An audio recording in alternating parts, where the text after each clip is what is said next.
संभाजीनगरमध्ये police ठाण्यासमोरच तरुणाला मारहाण करण्यात आली आणि या बेदम मारहाणीत तरुणाचा मृत्यू झाला। सीसीटीव्हीमुळे या घटनेचा उलगडा झाला। पोलिसांनी 4 आरोपींना बेड्या ठोकल्या। संभाजीनगरच्या क्रांती चौक पोलीस ठाण्यापासून हाकेच्या अंतरावरच एका तरुणाला काही जणांनी मिळून केलेल्या मारहाणीत त्या तरुणाचा मृत्यू झाला।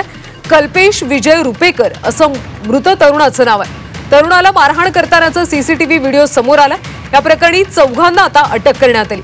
जुन्या वादातून हा खून झाल्याची शक्यता पोलिसांनी वर्तवली।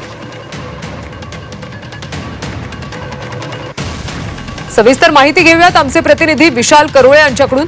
विशाल, पोलीस ठाण्यासमोरच तरुणाला मारहाण झाली, मारहाणीत तरुणाचा मृत्यू सुद्धा झालेला आहे। पोलिसांनी या संदर्भात काय अधिकची माहिती दिली?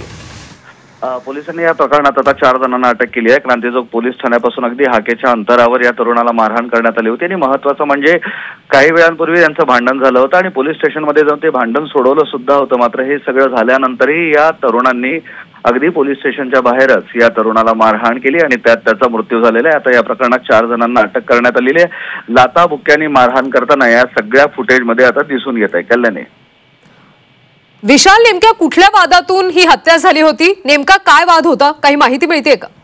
जुन्या वादातनं हा खून झाल्याची शक्यता पोलिसांनी व्यक्त केली आहे। या संदर्भात ज्या आरोपींना अटक केली आहे त्या सगळ्या आरोपींकडनं हा नक्की वाद काय होता या संदर्भाची चौकशी सुरू आहे। मात्र वाद नक्की कशाचा होता, पैशांची होता की अजून काय, हा पोलीस तपासाचा भाग असल्याचं पोलिसांचं म्हणणं आहे। कल्याणी, धन्यवाद विशाल या सगळ्या सविस्तर माहितीसाठी। तर संभाजीनगरमध्ये पोलीस ठाण्यासमोरच तरुणाला मारहाण करण्यात आली आणि यामध्ये त्याचा मृत्यूही झाला।